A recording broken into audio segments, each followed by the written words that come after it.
Today on Go Chuck Yourself, we're talking about Season 4, Episode 12, Chuck versus the Gobbler. That's right. This is Season 4's Thanksgiving episode. Woo! Wait, what's that? Wait, hold on. I'm getting word that this is not the Thanksgiving episode. What? We already did the Thanksgiving episode. What? I'm wearing a turkey suit.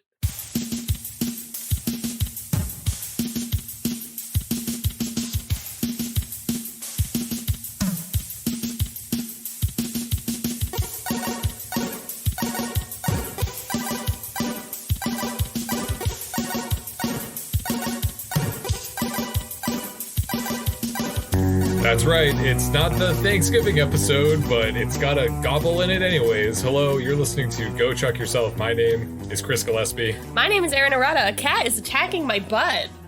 We have our new Go Chuck Yourself intern is joining us today. Little Archie. He's 4 months old, and he is very rambunctious, but he is ready to talk Chuck. And he's not the only thing that's different right now. Chris, do you want to tell him? So in this episode of Chuck, Sarah is wearing a black wig. It is not communicated whether or not in the episode it is a wig or she dyed her hair. Obviously, it seems that it is a black wig. Erin, you are currently wearing a black wig as well. I am. I intend to wear this for the entire time we are discussing Chuck versus the Gobbler. It makes you seem a lot more evil, or maybe more complex, or that your Mysterious? motives are mysterious. Yes. It seems like you're much more Russian now. You're much more Volkoff. Ah, yes. It's not the I'm about to Erin. make a choice. You're about to make a choice, yes. And once I do, I can't go back. No. And I guess it was only a matter of time before your love of Volkoff turned into you wearing a black wig. And, yeah. I figured if I put it on, he might take notice. Right. So maybe by the end of this episode, he'll show up. Yes. I kind of was thinking, because Sarah's wearing the black wig, she looks a lot like her character in Mass Effect, who has black hair. Okay. It's not, her character in Mass Effect doesn't have, like, straight black hair like she does in this episode. She has more of, like, the shorter, but, like, curlier hair, kind of like your wig. Okay. Your wig's pretty long, but you kind of are also serving this Miranda from Cerberus energy right now. Yep. Mm-hmm. That sounds right. Yeah. Just take my word for it. That's me, Miranda from Cerberus. Do you think that she's going to, there's allegedly a new Mass Effect game coming out. Do you think that Yvonne is going to be in it? It's supposed to be a sequel to the series, the trilogy that she was in. How like important is she in the game? She's as important as any of your squad mates can be. Okay. She could die in the second one when you meet her, unless you you choose not to have her die, I guess. Okay. So she could still be alive. I mean, it's theoretical that she could still be there. Okay. But we're not talking about Mass Effect. We're talking about Chuck. Specifically, the 12th episode of Season 4, Chuck versus the Gobbler. It's not a turkey. It's just other things a gobble. Guy. Yeah. It's just a guy. It's just a man. Gobble. It's a synonym for eat quickly. Yep. Just gobble, gobble, gobble, gobble. You know? Right. That's it. It's not. That's what he does. Yeah. Nothing to do with turkeys. If you say it has anything to do with turkeys, you're out. You can't listen anymore. We're kicking you out of the fandom. We're also kicking out this year of 2020. Right. Yep. This is our last episode of 2020. So, well, it was a doozy. Fingers crossed for next week. Yeah. It's been a good year for Go Chuck Yourself, I would say. Yeah, that's true. Yeah, Chuck has been, I've said this before, but a shining beacon in the darkness of 2020. It's been really nice to have this sense of normalcy. And season 4 has been good. It's not the season of Erin. I know that the season of Erin was it was my season, so it's always going to have a special place in my heart. But season 4, things are exciting. And season 4 of Go Chuck Yourself, things are also exciting. We got some good plans for the new year. I can't believe that we started this year with season 3. We started season 3 at the beginning of this year, and now we're already halfway through season 4. Yeah. We're really cranking these episodes out. I'm so tired. Well, perk up, Erin, because we got to talk about Chuck versus the Gobbler. How does this episode start? All right. So you may remember from the previous episode that Sarah has been arrested for treason, supposedly, and she is using that as a means to go undercover and take down Volkoff Industries and free Chuck's mom. So we start this episode with Casey fighting a mysterious black-haired woman who kind of looks like, me right now. The woman knocks Casey to the ground, and we see that it's Sarah. Sarah, she has blonde hair. She doesn't have black hair. She's probably wearing the worst wig I've ever seen. Like the wig I'm wearing, like I think is decent. You can tell it's a wig, but like this wig is horrible. It looks like they went to Party City and like got like the cheapest, worst wig. I don't know why, because she's worn wigs before and they've looked better than this. But I guess the budget for this episode just went to all those stock footage of Russia, and that was all they could spend their money on. Well, why do you think that they even needed to have, like, was it just like a symbolic thing of her having dark hair now that she's like, she's going undercover, that she's evil now? Why did they even have to change her hair color? I don't know. That is a good question. It just seems like a very, like, simplistic thing, like a visual cue to just be like, yep, she's bad now. Kind of like in Star Wars when Rey used to wear white, but then she puts on black and everybody's like, you know? I think that happened in one of the movies. Yeah, I'm sure it did. That was, that came out this time last year. It came out Christmas, I believe. So the anticipation was high and the disappointment was crushing. Do your Adam Driver, now that we're talking about it. Rey, come to the dark side. Rey, I want you to come to the dark side. Together we can rule the Sith. Ah, so good. Okay, so I'm gonna anyway, die at the end of this movie. Don't say that. But they kiss, so it was okay, as we've established. Are we related? I don't know. I don't think we are. Kiss me in my large mouth. I look like that cat from the internet. All right, so anyway, the Sarah, black-haired Sarah, kicks Casey in the face, or I guess she punches him in the face. I wrote kicks, but whatever. She punches him in the face and knocks him out. We then get a little title card saying 2 days earlier. In the Bymore, Casey approaches Morgan to ask if he's seen Chuck. Casey has an update on Sarah. Volkoff has started to take notice of her taking jobs as a rogue agent around Europe. Morgan tells Casey to be careful in relaying this info to Chuck, as Sarah's absence might return Chuck to the cheeseball days of old. Casey has a good line here where he says, feelings. I see why you came to me. I just thought that was a nice little sarcastic Casey moment. Fortunately for everyone, when Chuck does arrive to work, he's smiling, laughing, and all around riding high. When Casey and Morgan ask why, Chuck says he thinks Sarah will be back soon, and besides, he's come to terms with her leaving. Even though his mom changed while undercover, Sarah will always be the exact same Sarah Walker. Was Matt and Kim playing when he was walking into the Bymore? A song was playing. I didn't know if it was Matt and Kim or not. Kind of sounded like Matt and Kim. I feel like it's impossible not to be happy or convey happiness with Matt and Kim playing in the background, unless they have sad music, or I don't know. I guess I only know their happy songs, but they're like the pinnacle of happy bands in my mind. Okay, well, so Matt and Kim may or may not be playing. There's no way for us to find this out. Yep. It was Matt and Kim. It was the song AM FM Sound. Okay, so Matt and Kim in this episode. Hard to be sad when you're listening to Matt and Kim. Impossible, some might say. So this line about how Sarah will always be the exact same Sarah Walker is like used to set up the next scene where she has her dark hair. It is obviously not, at least pretending not to be the same Sarah Walker. But I think it's a pretty fucked up thing for Chuck to say. Because, like, obviously people grow and change throughout the course of their lives. Like, is he saying that he will only ever love Sarah if she's exactly the way she is right then? Well, I took it to mean that he wasn't concerned that she was going to be, like, influenced or lose herself in the mission and, like, go so deep undercover that she loses track of everything else in her life. All right, well... including him. I think that's what the episode was trying to convey, too, but I still think it's a fucked up thing to say. Sure. So, as discussed, we cut from Chuck's line to Sarah, who is walking into Volkoff's office in her black wig, which is so bad, especially up close. Volkoff is painting a portrait of what seems to be a basset hound with a comically large, like, painter's palette. I'll say it right now, this is probably one of my favorite scenes of him. And I do like all of them, so this is just way up there. So Painter Volkoff is, like, extra sexy to you? Yeah, he's, like, sexy, he's funny. It's like, I know you took a shine to Volkoff, like, being a family man and, like... Mm-hmm. Yeah, family values are very important to me. But I like him when he's painting. Paint me like one of your Russian girls, Volkoff. Paint me like one of your basset hounds. Okay, so flanked by 3 huge guards, Sarah explains why she wants to be part of Volkoff Industries. She wants out of the CIA in order to secure a future with Chuck. So she wants to use work with Volkoff to bankroll her freedom. He asks why he should trust her, and she takes out all 3 of the guards, then points their guns at him. She says he'll trust her because she isn't going to kill him right then. He says, "You're such fun," and gives her a big hug, welcoming her to Volkoff Industries. After the credits, Sarah and Volkoff are discussing Sarah's first mission when Mary storms in, asking to talk to Volkoff. Again, it seems like she's kind of fucking Sarah over here by, like, questioning her loyalty, but maybe she's just deep in character. I'm honestly not sure anymore.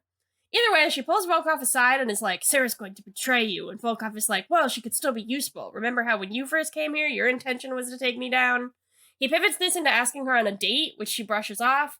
He responds, "You know, I get great pleasure from bending people to my will," which is, like, weird thing to say, but I'm kind of into it.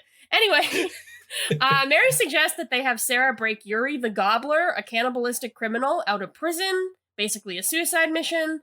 Volkoff poses this to Sarah, and she agrees. We cut to Chuck listening to some beeps on his cell phone over breakfast, as you do. Morgan is a little alarmed by this until Chuck explains that the CIA developed a code so Chuck and Sarah could communicate without using the phone or text. Morgan is suitably impressed. As am I. Like, that's very nice of the CIA to do for them. Yeah, it's very considerate of them. They don't usually go up above and beyond like that. Yeah, but thanks, CIA. Yeah, I guess Beckman was just being pretty nice. As they're listening, Alex calls out, asking if she can borrow Morgan's t-shirt, which moves us back into Morgan and Alex mode, baby. What's going on with them? We haven't known for a really long time. Well, I'll tell you, Alex has spent the night, and she's comfortable walking into the kitchen wearing just a t-shirt, so I think things are going really well. There's only one problem. The shirt Alex has borrowed is apparently an original issue Zemeckis-approved Back to the Future t-shirt. I don't know why it would,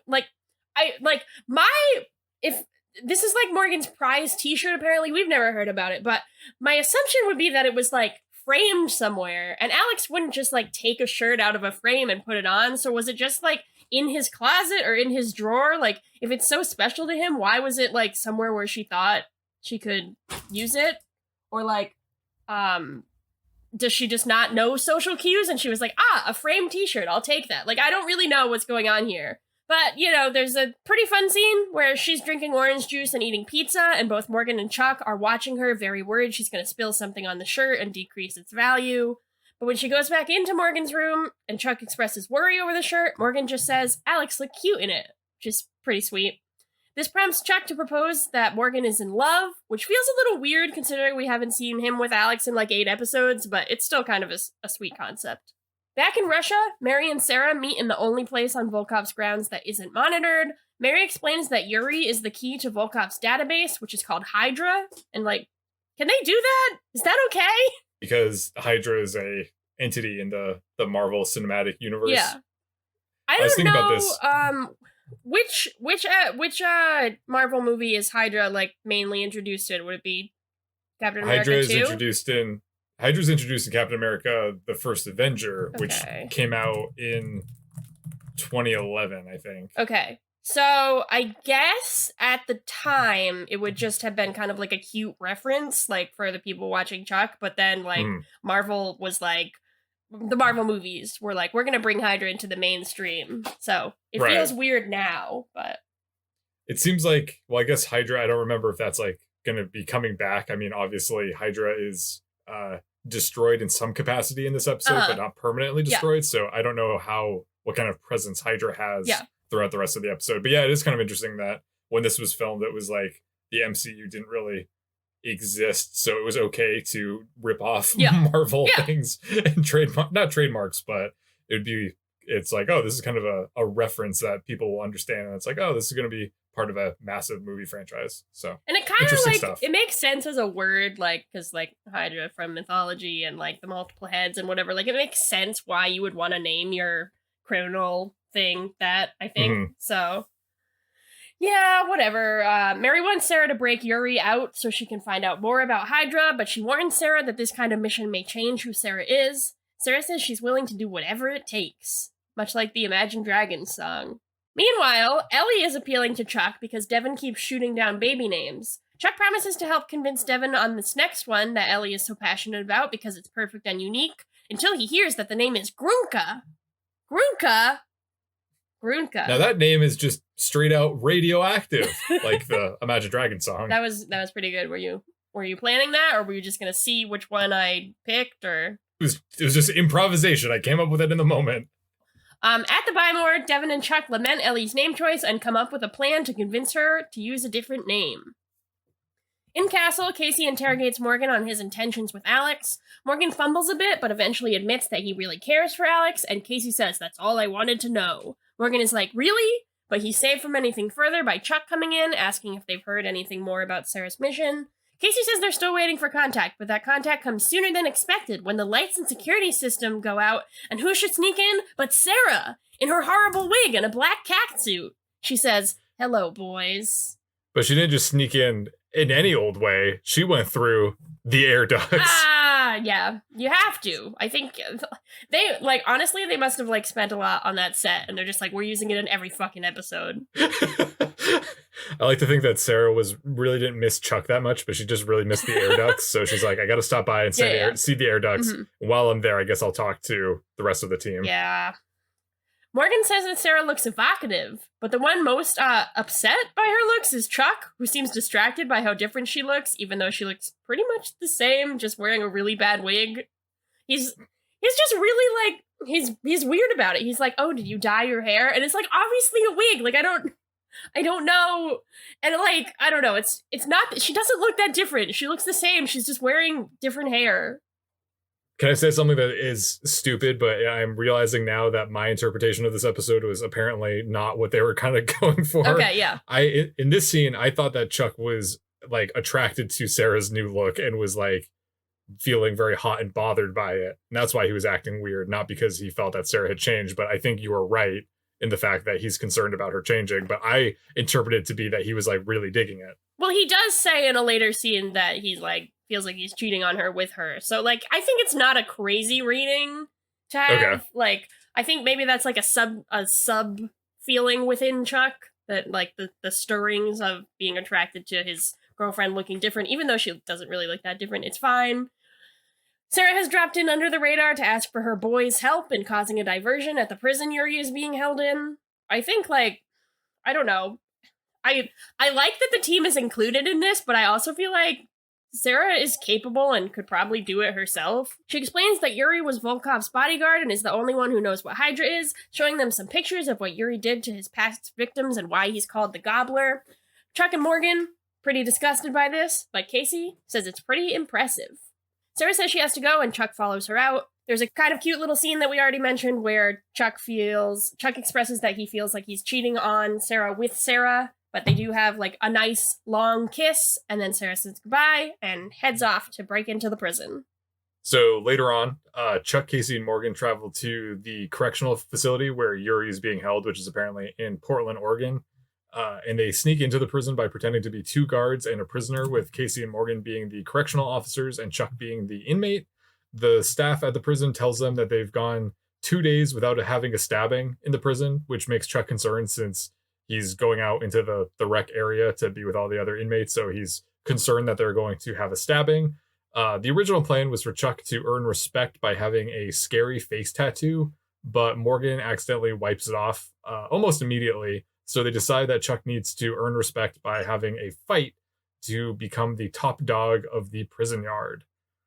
Morgan and Casey lead Chuck into the prison's, like, recreational area, which is basically just like a big kind of like cafeteria.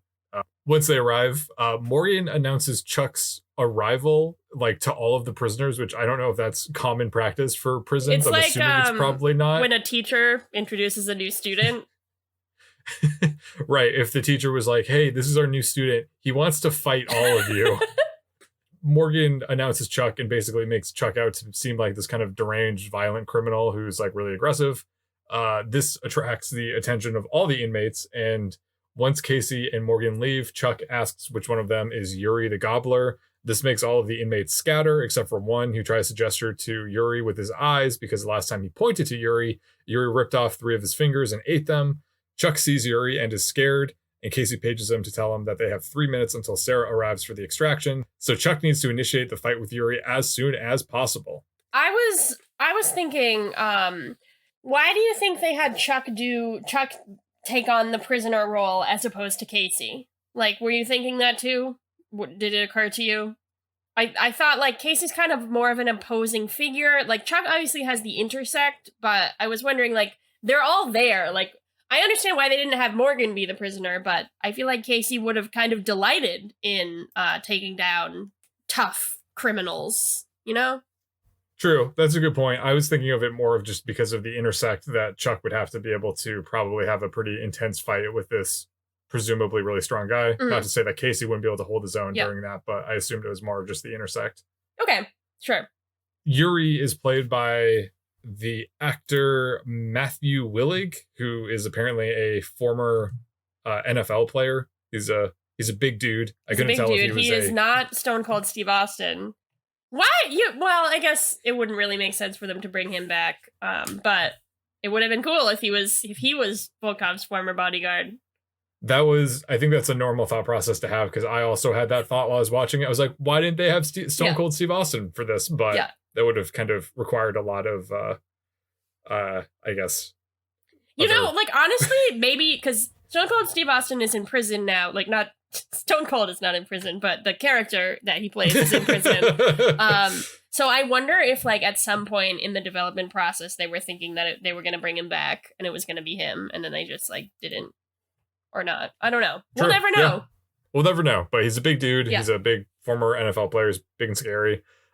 Casey and Morgan, they like seem like they're going on patrol while this is happening. Like, I guess they just work at this prison now. Yeah. I was very confused, but it turns out they're actually just walking to a specific location.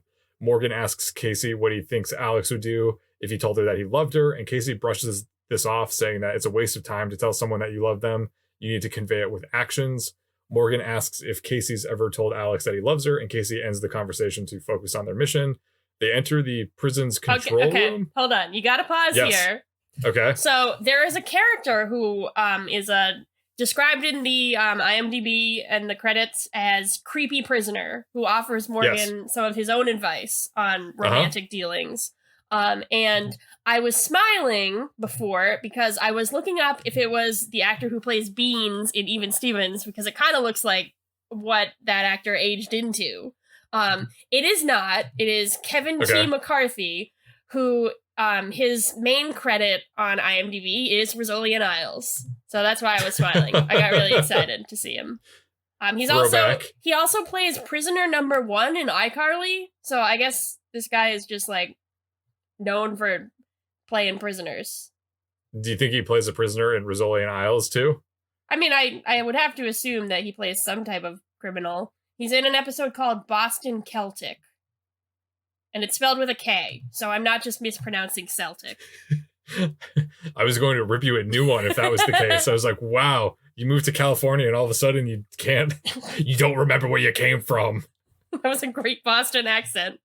But we're not in Boston. We're in Portland, specifically in this probably fictional prison. Casey and Morgan enter the prison's control room to confront the guard that's on duty. His name is Steve. Steve is confused to see Casey and Morgan, and Casey announces that although it goes against everything that he believes in to distract a hardworking guard protecting American citizens, there is something that he needs to do. Casey takes out a blowtorch, and Steve is like, holy shit, is this guy going to torture me? But then Casey takes a step back, and we see that Casey and Morgan got Steve a birthday cake. Aww. They apologized for missing Steve's birthday and wanted to wish him a happy belated birthday. So at this point, I was wondering, what would be the furthest out from your birthday that you'd still accept birthday wishes from someone? When does belated birthday wishes, when does that window stop? When is it officially like, my birthday is done? 3 months? 3 months. Well, because if you went I feel like 3 months is even kind of pushing it. But okay, so I would say, like, my birthday is end of July. I feel like if you were up to the end of September, it would be like a little bit. So I'm going to say 2 months. But then if you went even farther, like if it was like 6 months, you could kind of get into like half birthday territory. So I would say anywhere between 2 and 6 is unacceptable.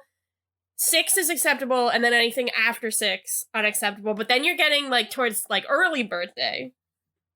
Right. So you think that the half birthday is somehow some kind of island of like, I can say happy half birthday to you, and that replaces any kind of actual birthday wishes? I guess that's what I'm saying. I wouldn't say it like replaces it, but I would say like if someone came to me on like end of February and was like, happy birthday, I would be like confused, and then I would be like, okay, maybe it's like half birthday, like it is kind of like an island in this specific scenario if someone was pretending to be celebrating my birthday. Okay. But the other thing that I don't know if is the case in Steve's case, but is definitely something I could imagine happening to me, is that I would just assume that they didn't know when my birthday was, and like I would just want to like play along to diffuse the awkwardness. Like I wouldn't want to admit that it wasn't my birthday. I would think maybe they were thinking of someone else, or maybe they were just trying to be nice. So I would just go along with it. So you think Steve potentially here, it's not his birthday, but he just doesn't want to speak up because it would be too uncomfortable. So he's just going to play along. Yeah, that's okay. That's how I would view it. What is your answer to this question? No, I didn't have any answers. That's why I was asking you for the answers. Well, it is interesting to think about like when his birthday was, because I would say if it was like a month or two, he could say like, yeah, we've been really busy. This prison has a lot of stabbings. Like people just want to celebrate like when the time comes. But if it's really long after his birthday, then I feel like it's more of a diffusing the awkwardness situation. I think it was something that you touched upon before was that you kind of are introducing like this seasonal element to your birthday, because it seems that you associate your birthday with summer, which makes sense because your birthday is in the middle of summer. But as soon as summer ends, it seems like it's inappropriate for people to wish you a happy birthday because it's officially out of your birthday time, which I think that makes sense. And I also think that it depends on kind of how frequently you see someone kind of correlates to when they have to wish you a happy birthday. Because if I, like, say we hadn't seen each other or spoken to each other in 6 months or something like that, and during that time of non-communication, we missed your birthday. So then the next time I saw you, forgot my birthday? I would say happy birthday, retroact. In this case, I think it depends on when you see people. So this like weird kind of like jokey scene, we have now like, we're on board with it. We're like, this makes total sense. So with Steve distracted by all of this birthday magic, Chuck meets Yuri the Gobbler and demands to take his chair. Yuri sees right through Chuck and knows that Chuck is just using him to establish prison yard dominance. Yuri says that he'll give Chuck his chair, so he folds it up and swings it at Chuck's head. Chuck flashes and starts brawling with Yuri while all the other inmates gather around to watch. At this point, several other guards enter the control room and ask what the hell is going on. Specifically, why nobody told them that there was a birthday boy in the house. Morgan and Casey pass out cake to these guards, and Chuck and Yuri square off down below, using weights and barbells as weapons. Casey plants a scrambler or something on the security camera, like monitor, to override the camera with fake footage. Outside, Sarah arrives at the prison by hanging onto the undercarriage of a baked good delivery truck. Casey lets her into the prison just as Chuck knocks out Yuri and establishes dominance as the top dog! Top dog 316! Chuck decides to stay undercover in the prison and serve the entirety of his fake sentence as the top dog, bringing an era of peace and prosperity to the prison community. And that is how the show Chuck ends. Good night, everyone. Yeah, that's a great ending. Very uplifting.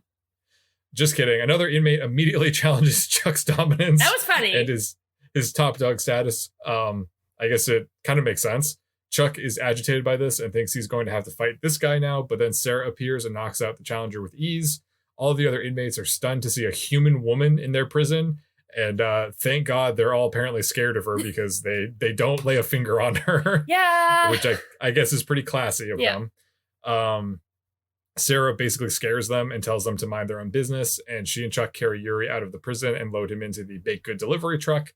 Apparently the plan is for Sarah to take Yuri and the truck and drop off Chuck, Morgan, and Casey in the middle of nowhere. Chuck says goodbye to Sarah with an awkward little finger kiss, which was kind of adorable. That's how I say goodbye to my cats. I don't know if that is more telling of Chuck and Sarah's relationship or your relationship with the cats. Chuck asks if Sarah is almost done with her mission in Russia, and Sarah tells him that the Yuri thing could be a huge step in the right direction, but she acknowledges that the mission might take longer than expected. Yuri starts to come to, so Sarah says goodbye and drives off. Meanwhile, at the buy mart, Devon and Ellie enter to purchase a new toaster oven, but Devon seems to have a plan up his sleeve, an ulterior motive, if you will.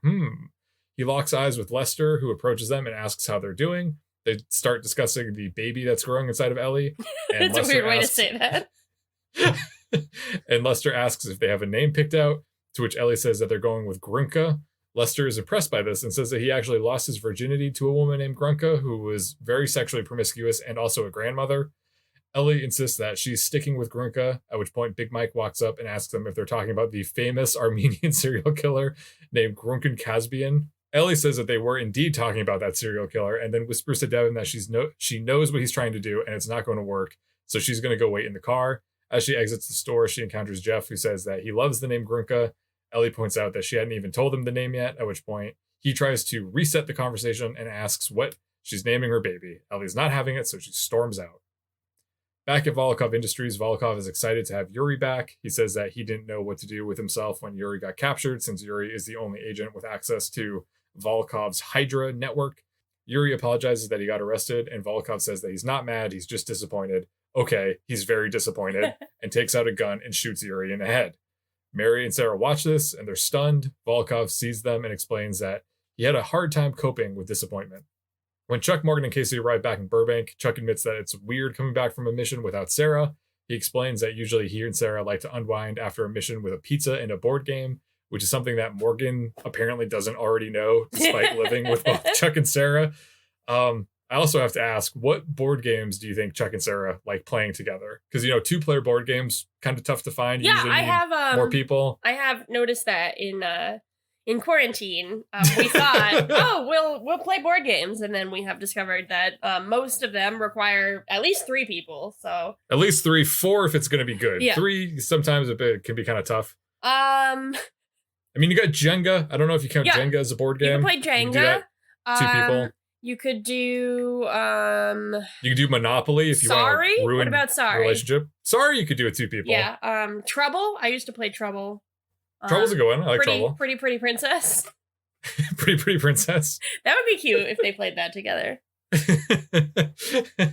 Cards. You could do some card games. I mean, I don't know if that's like a board game though, but right, because that would be, one would say, a card game and not a board game. Pokemon. Isn't that a card game? Yeah, you're right. Or Pokemon Sorry. Yeah, well, Pokemon Sorry, of course.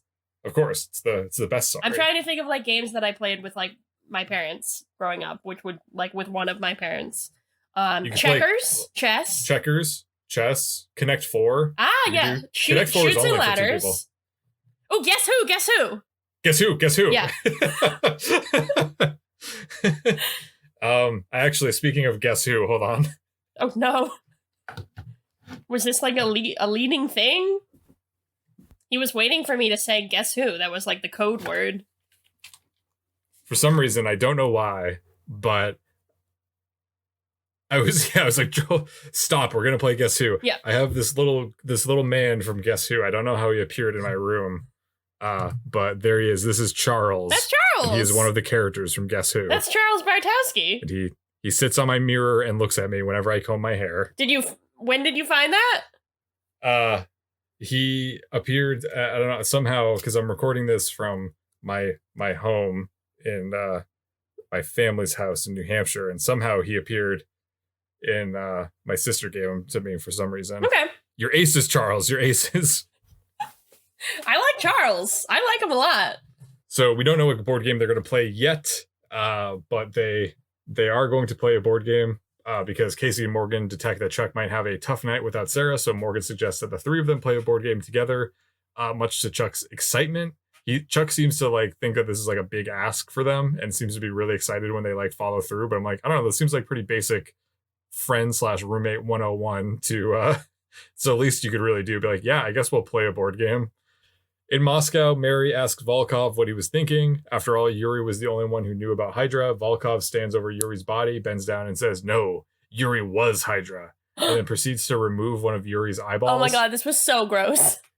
Apparently, he really like is fishing down there. He's got a... There's like squishy sound effects. It's gross. Apparently, Yuri agreed to have one of his eyeballs surgically removed and replaced with a fake eyeball that contains the Hydra database. Yuri was a real self-starter, huh? Yeah. Talk about climbing the corporate ladder. I know. Your boss is like, hey, I want to remove one of your eyeballs. Okay, yeah, sure. I'm down. Volkoff presses a button and a device rises up from inside his desk. Volkoff places the eyeball in the device, and the eyeball starts to project Volkoff's database, which appears as this kind of like augmented reality kind of thing. Volkoff starts to brag about Hydra and says that this is how he keeps track of all of his contacts and that none of his contacts know about each other or what role they play in Volkoff's master plan. So basically, Hydra is basically just like a customer relations manager software, like Salesforce, basically. It's like an evil Salesforce. Volkoff admits that Hydra is the heart of his strategy at Volkoff Industries, but the fact that he's showing it to Mary and Sarah proves that it is imperfect.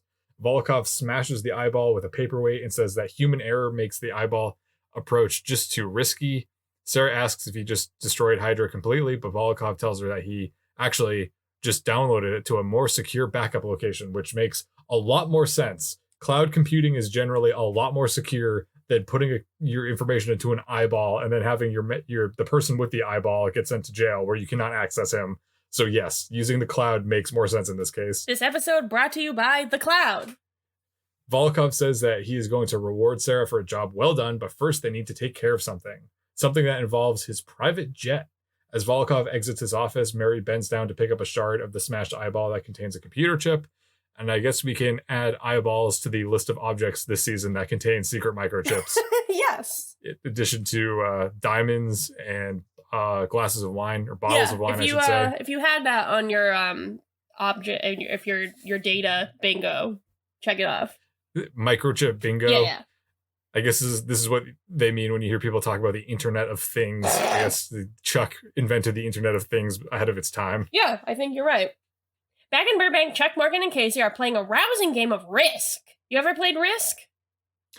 I have played Risk. I played it a long time ago, and then I don't know if I was playing it by the right rules because I was enjoying myself. And then I tried playing it a few years later, following the correct rules, and I did not enjoy myself. So I think Risk is a good idea. I would like to play Risk. I don't know if I have enough people in my life who would also be interested in doing that, but I'd be willing to give it another go. If you ever want to play Risk, I'll play Risk with you. I used to have a weekly Risk game with some friends in high school. I am assuming that was a joke. That I had a weekly Risk game? Yeah. No, it was not a joke. It's not a joke? You just keep laughing like it's a joke. No, I would just say, like, it's a weird thing to say. I had, the summer before I went to college, I used to meet up with these 3 guys and play Risk. This sounds like a bit. I don't believe you. I wish I had a picture, but no. You met up with 3 guys and you played Risk regularly? Yeah, every the Sunday. Board game. Every Sunday. It was Did you have fun? Yeah, I had a great time. I don't know if we were following the rules or not. Were you good at it? I think my strength in Risk lied in the fact that, like, I pretended, or I don't even know if pretended. I didn't know what I was doing, which, like, enabled me to be, like, a stealth player, because I would be like, I don't understand, and then I would, like, take out Australia. So you would kind of be, like, this kind of, you would establish a false sense of security for them, and then you would crush them? Yeah, that's kind of where my strengths lie in most board games. So Chuck thanks Morgan and Casey for helping keep his spirits up. It's actually really cute. Casey gets really into the game and is making explosion sounds and stuff. They're interrupted when Casey's phone beeps with a message from Sarah asking him to meet her on the 9th floor of Trident Tower. Chuck wants to come along, but Casey says he can't because it might blow Sarah's cover if Volkoff sees Chuck there. I know it's kind of different now because of the pandemic, but pre-pandemic, how much time did you spend at Trident Tower as a Angelino? Oh my god, I was there all the time. Yeah, I was. It's like, it's a nice place to go if you want to, like, get coffee or something, and there's, like, that fountain outside, so you can just kind of, like, sit around. I used to work there all the time. Like, I didn't work in Trident Tower, of course. Like, obviously, if you know Trident Tower, you know why I didn't work there. But, like, I used to, like, bring my laptop and putz around. You know, I recorded 1 episode there once. Once again, I'm very confused. I don't know what I can believe. It's the black wig. I don't know if you're telling the truth. I don't know if you're just... The black wig just makes you like an agent of chaos. I don't know if any of that was true or if it was fake. I have no idea. I don't think Trident Tower is a real thing. Or is it? You sent me a picture of a tower the other day. That tower featured prominently in an earlier episode of Chuck. It kind of seemed like the same tower, to be honest. Could have been. So Volkoff and Co arrive at the pre-appointed meeting location where Volkoff says that he was the one to text Casey using Sarah's phone and that he's going to have her prove her loyalty by going up to meet Casey and killing him. Oh no! Sarah is basically caught between a rock and a hard place, even more so when Volkoff sends Mary up with Sarah and reveals that he has cameras trained on the whole thing so he'll be watching. This is very similar. This is I feel like you will understand or appreciate this reference, but I feel like this is like that moment in How to Train Your Dragon 2 when the bad guy hypnotizes Toothless and has Toothless kill the main character's dad. Chris, I have never liked you more than I like you in this moment. That was lovely. I love How to Train Your Dragon. We should do a podcast on that next. How to Train Your Podcast. Yeah, perfect. As they're heading to the 9th floor, Sarah asks how she can possibly pretend to kill Casey. Mary is not a big help at all. She just is like, I don't know. But she gives Sarah the remaining piece of Yuri's eye. This sounds like a you problem. Yeah. She gives Sarah the remaining piece of Yuri's eye to give to Casey if she manages to figure out how not to kill him. In their apartment, Chuck is at his wit's end, worried Sarah and Casey are both in danger and need him and or the intersect. Morgan admits he saw the meeting location on Casey's phone, and Chuck is out the door within seconds. Meanwhile, Sarah sneaks into the 9th floor, checking out camera locations and whatnot. She sees Casey and purposely kicks a can of paint so he hears her coming and turns around. They begin a fight, with Sarah covertly explaining that she has to make it look like she's killed him and asking Casey to help her figure out how to do it. Downstairs, Chuck sneaks in, leaving a voicemail for Beckman telling her what's going on. He's immediately held up by the guards. Volkoff steps out and explains to Chuck that Sarah is about to make a huge choice towards embracing the darkness or whatever, and Chuck is lucky to be there to see it. He brings Chuck upstairs to watch the fight, just as Casey asks Sarah to throw him out the window. There's apparently a window washer platform not too far below, and he'll just land on that, which will hurt, but he won't die. Seeing Sarah's hesitation, Volkoff offers to just shoot Casey himself, but Sarah says no and pushes Casey through the most fragile window in the world. Like, it would kind of make more sense if they just hadn't finished building that window yet, but there is a window, it does break. But it's just like, she punches him. Like, it's not like she, like, shoves him or, like, he is, like, whacked out of there by, like, a wrecking ball or anything. Like, she just kind of punches him. He falls backwards, like, taps the window, and it's like... Anyway, Casey falls onto the platform, and he is okay, if a little winded, but then the platform collapses under his weight, and he falls the whole way down. So that's, like, at least 9 stories, maybe even 10 if the first floor is a lobby. So... it's big fall. Yes. Chuck is like, what just happened? Volkoff makes more references to Sarah embracing her true nature and doing it all for love, blah, blah, blah. Chuck is flabbergasted, but doesn't have too long to deal with it because a guard pistol whips him and then leaves him unconscious. Volkoff leads his crew, now including Sarah, out of the building. As Casey lies broken on the ground, dead or hopefully just unconscious, we cut to a nice scene between Devon and Ellie. Just rapid mood shift. Devon admits that the only name he's liked so far was Clara, and Ellie makes an admission of her own. Grunka is just the name of the IKEA spoons in her drawer, and she never intended to name their daughter Grunka at all. She was just forcing Devon's hand towards something else. They settle on Clara, the first of many decisions they'll have to make together as parents. Now we go back to the sad plotline again. Sarah is devastated on the plane back to Russia.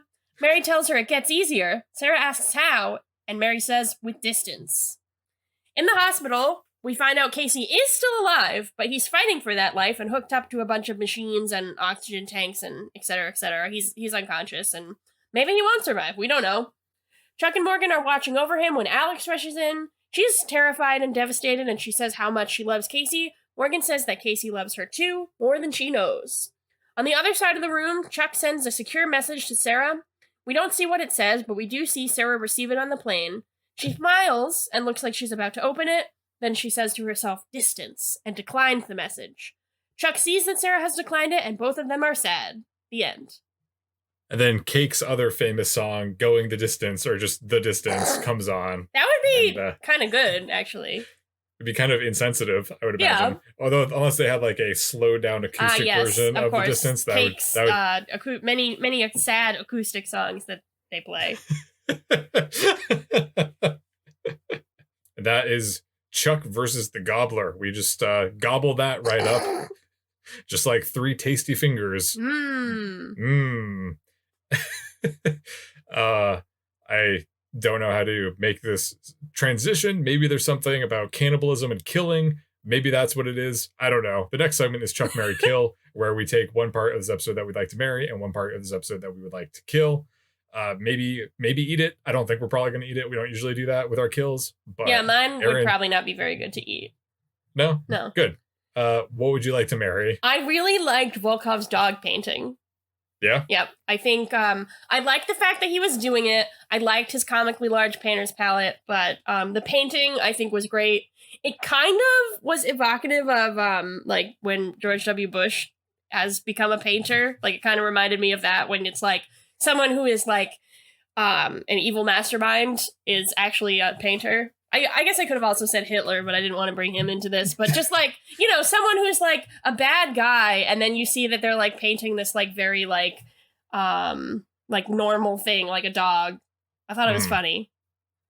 It's I thought it was funny as well. It's also a good kind of like character trait that they're evil. Yeah. And they do all this kind of crazy stuff. Yeah. But then they also like doing this kind of serene, creative activity. And it was a good painting. Like, it wasn't bad. It was, like, a nice dog. I would hang that. How cool would that be if we could get that painting?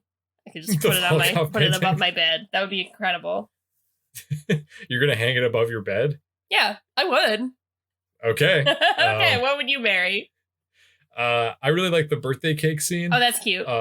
Specifically when Morgan asks if any of the guards want a frosting flower from the cake. Oh, that was nice, yeah. I just thought it was really funny and clever and a very funny juxtaposition to the actual serious mission and the action that's going on. I thought it was kind of a clever way of non-violently distracting the guards. And it was obviously funny that all these big scary prison guards who presumably see, you know, these really horrific, difficult things every day of their lives at their job, and are putting themselves in harm's way, are really easily distracted and excited to see a birthday cake. Yeah, I absolutely agree.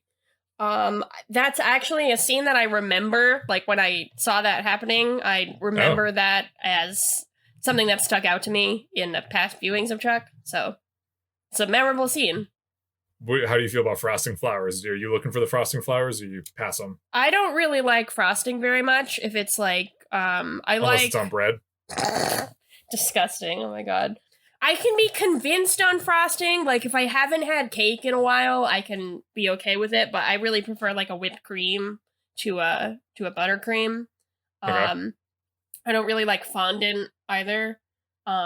So I really tend to skip the like the frosting, the more frosting heavy parts. I kind of go for like a plain, maybe writing. If it says like "Happy Birthday, Erin," I'd like my name, but I wouldn't really go for a flower. I think if you eat your name in the frosting on the birthday cake, I think it means that you have like you gain, you know, some kind of super ability for the next year. I can confirm that. Okay, that's good. What would you like to kill this episode? Well, this is probably not going to come as any surprise, but Sarah's wig, pretty bad. I think we could have gotten a better wig, one. We could have gone with what you suggested and just, like, she could have been wearing, like, dark eyeliner or something. Like, it didn't have to be her hair changes. Mm-hmm. Or, like, I don't know. Like, she could have been wearing, like, a hat or something. Like, it was just such a bad wig that, like, the other thing is they could have addressed it and been like, why are you wearing that wig, Sarah? Like, it was just distracting, sort of, and like for the fact that the episode was kind of trying to imply like this darkness arising in Sarah, it was just kind of like not that vibe. It was just kind of like a funny thing that she's wearing that looked really bad. So that is what I would deal with in a different way than that wig. She can have my wig. My wig is nice. My wig is fine. She can have it. I think there's this implication that because they say Sarah's been doing all these rogue spy missions in Europe to get Volkoff's attention. Yeah. So it almost implies that having black hair is kind of adding credibility to her as a rogue agent. Because it's like, Mr. Volkoff, we see that Sarah Walker is going rogue across Europe. And he'd be like, okay, I don't care. And then he's like, well, she has a black wig. You're like, excuse me? Yeah. Her hair used to be blonde. Now it's black. Well, she's not like, fucking around. It's weird because it's like, yeah, it's that implication that like dark hair is equal to like mysteriousness and evilness and stuff, when like we've had Sarah like be rogue or be a loose cannon before with her blonde hair. Like she wasn't like goody two shoes just because she had like the all-American look. True. But I don't know, it was weird. Although, as I found through recording this episode, it is very hard to tell whether or not you were telling the truth or not while wearing this black wig. So maybe there's something to it. Maybe there is. What would you kill? I'm kind of over the whole plot point, or like this idea that like Chuck gets depressed because Sarah's not around. Yeah. I feel like that's obviously part of his characterization and is warranted, but I feel like that is a plot point that we've seen multiple times before. Like similar to Chuck losing the intersect and not knowing if he's an actual hero without the intersect. I feel like it's just like well covered territory that we've seen before. So I thought it was endearing that Morgan is concerned about Chuck falling into that again, but I was just kind of like, I don't know, is that being the stakes of the episode for Chuck were kind of not that interesting to me. Yeah, I would agree with that. And then next we have the scooter scale, where we rate this episode on a scale of 0 to 5 corn dogs. Erin, how many corn dogs would you and your black wig give this episode? I'm trying to get comfortable in it, and I just had to like pull it down over my eyes. I feel like I look like a beetle or something. We're almost done. Stick it out. I know. I'm sorry. Okay, so I'm gonna give this episode a 3.5. I thought it was pretty fun. As we mentioned, the birthday cake scene was nice. Volkoff painting was nice. I think the implications of Sarah killing or at least maiming or hurting Casey was exciting, if not a little like, I feel like it's been done before, like not necessarily with Sarah, but like there's been things where like Chuck had to do his first kill, like that stuff that they've touched upon before. So I didn't think that this episode was that unique, but I still thought it was pretty exciting to watch. I thought that the fights were decent. Everything was just kind of decent other than the wig. I liked the Grunka stuff, but dude, I don't remember. I don't know if you remember either, but I don't remember them naming the baby Clara. So, I mean, maybe they probably do, but like I don't remember that being her name. So I don't remember it at all. So it seemed to me that if the characters say that they're going to name the child that, then they would do that. Yeah, that makes sense. I think I liked Sarah's journey, and I liked hold on, there was something that I was gonna say and I don't remember what it was. I liked Sarah's journey. I also really liked the return of Alex. Again, I'm gonna say that it feels a little bit like out of nowhere when Morgan's like, I think I love her, and we haven't seen her at all. We haven't really seen any of their relationship, and they're just kind of like backpedaling is not the right word, but like they're front loading is the right word. They're just like putting all of this stuff and being like, yeah, this is what you've missed the past couple of weeks. When I wish that we had just seen Alex, but I understand why they couldn't do that. So I'm going to say I feel more positive about this episode than negative, and I did enjoy it pretty much. So 3.5. Okay.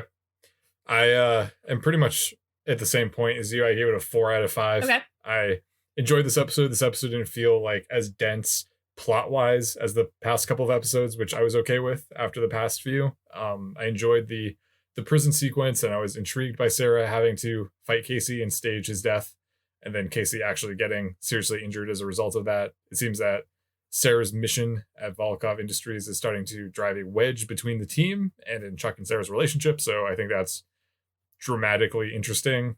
I'm also happy to see that Devon and Ellie have decided on a name, which I assume means that Ellie's water will break, probably momentarily. The B-plot, like that being the B-plot, was a nice counterbalance with the heaviness of how the episode ended with Chuck, Sarah, and Casey.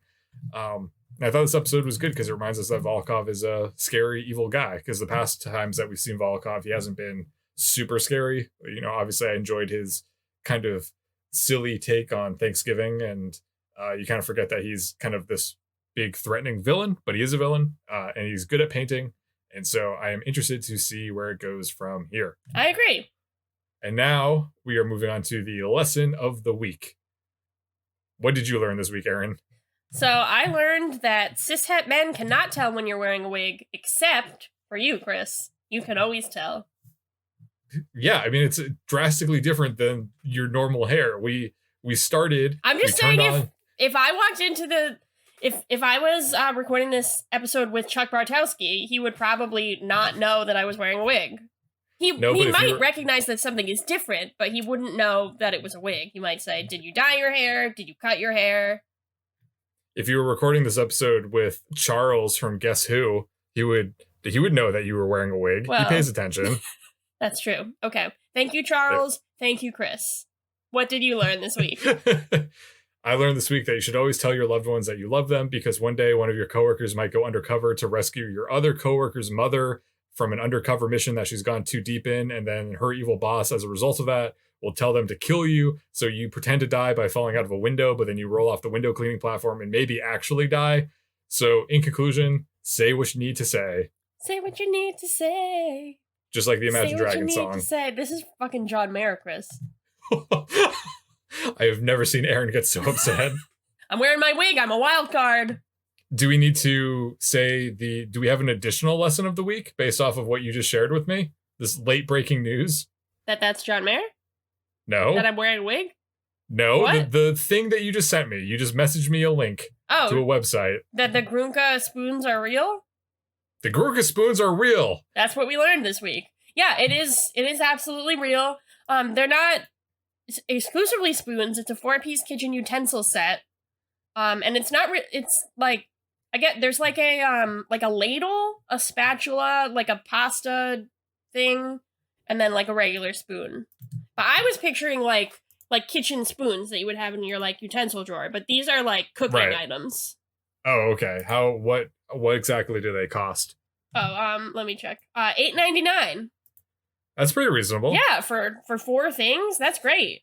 You can own a piece of Chuck. Get the actual utensils that Ellie and Devon use. Get the Grunka set. I kind of already have a spatula like this. Let's see. Other possible names that Ellie could have said would be Rort. Rort's pretty bad direct. For a baby girl. Ooh, I got one. Gnarp. It's GNARP. Gnarp. The G is silent. Yeah. Fullendad. Yeah. Conkus. I'm sorry to be making fun of these like words that are just words in this language, but Conkus is pretty good. Tillampad? Pab Judah? The NARP is on sale for $1.29, so that's pretty good. Ooh. So I'm looking forward to my children, NARP and Conkus.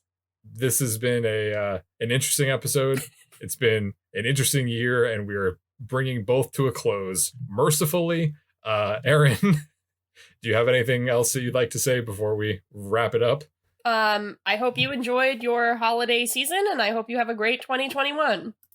Yes, I hope you have a happy new year and hope that you're doing okay. And let's cross our fingers that things will hopefully be better marginally than this year. At least different. I'm assuming they'll be different. So I guess we'll find out. Closing out this unforgettable year, my name is Chris Gillespie, reminding you that food is sexy. And my name is Erin, letting you know that anything is possible. And also, I'm wearing a wig. She's been wearing a wig this whole time. I still have it on. I'm really excited to take it off. Oh, okay. Well, you can't take it off until I end the episode, so maybe I'll just keep on talking. God, no! See what else I have. No! I have a flashlight here. I have a charger cable. I have this little Lego person. There's a little dinosaur.